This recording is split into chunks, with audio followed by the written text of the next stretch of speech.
Okay, I want to show you one more quick thing before my battery runs out.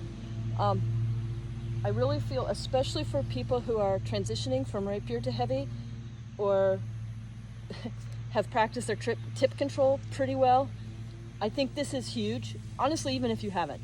So, as I've been talking about, one thing, the first step for me is to make them move their shield. Obviously, while blocking at the same time so I don't die in the process, but make them move their shield. Especially make them move it a lot.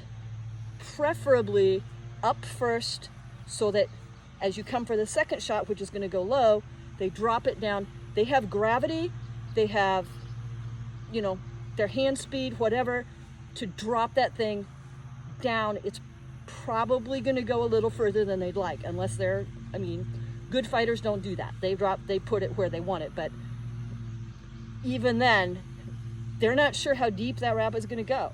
So, they're, like I said, so I want them to move their shield up first, then down, and it's my third shot that I'm kind of hoping, planning, expecting will land.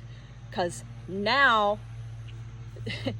if they didn't try to take a shot in there, all I have to deal with is their sword as far as their defense, and obviously my defense. So anyway, that was kind of long to get into this. Something I love is using my thrusting tip as my first offense. So I'm coming right over the top of the shield, right to his face. I love face thrusts. In my kingdom, it's touch/positive force. I don't have to be super strong. I can bonk them in the nose. So what I'm telling you, let me see if I can do this without a hat so maybe you can see better.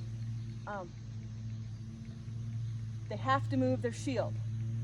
Like I said before, maybe he's going to strike your sword with his sword too, and then you just take that momentum and use it for your next shot.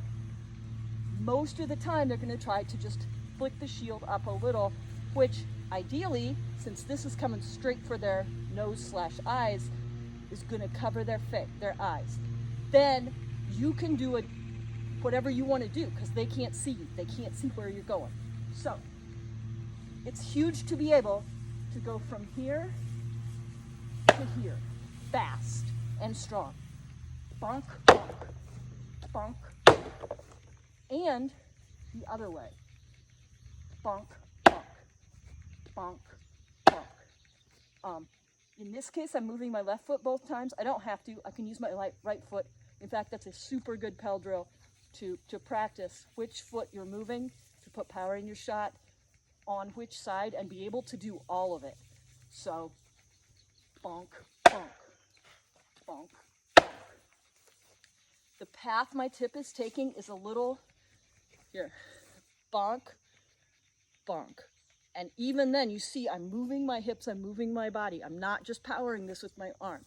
Even though the tip, yeah, the tip I'm not going to necessarily shove my body behind. It's a face thrust. It doesn't have to be that powerful, at least in my kingdom.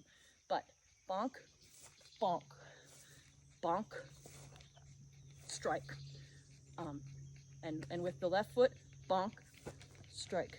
You can see it's a little more complicated hip-wise to go from here, pull it back, and come in when my left foot is what's coming forward. I'm actually binding my hips up a little bit right here, but I don't care because I can move this right foot in the next instance. And now I'm over here striking ribs under shield. Actually, ribs under sword on that side, but whatever. Ribs, I like ribs. They're tasty. And a lot of people, if you hit them in the armpit, you don't have to hit that hard. So I would highly recommend that as a really solid Pell drill, especially for rapier fighters who want to do both or are transitioning to heavy. Use your thrust. Use it to threaten and then strike. Practice, threaten, wrap shot or straight leg shot, whichever way you want. Here, here, here, here. I'm actually, with the video, I'm teaching you something terrible. Never go straight towards your opponent. And I totally am. I'm like stepping and I'm coming straight at you. And I do it in fighting. It's a terrible thing to do. Don't ever do it. Do as I say, not as I do. Every time you should be going to an angle of your opponent. You want angles. Angles are what's going to kill them. Angles are your friends. Angles mean that as you come, they can't just hit you with a shorter edge of the stick as opposed to a longer edge of the stick. They have to change their shot to actually hit you. So my phone's running out of battery, so I'm going to cut this a little short. I'm happy to continue again a different day.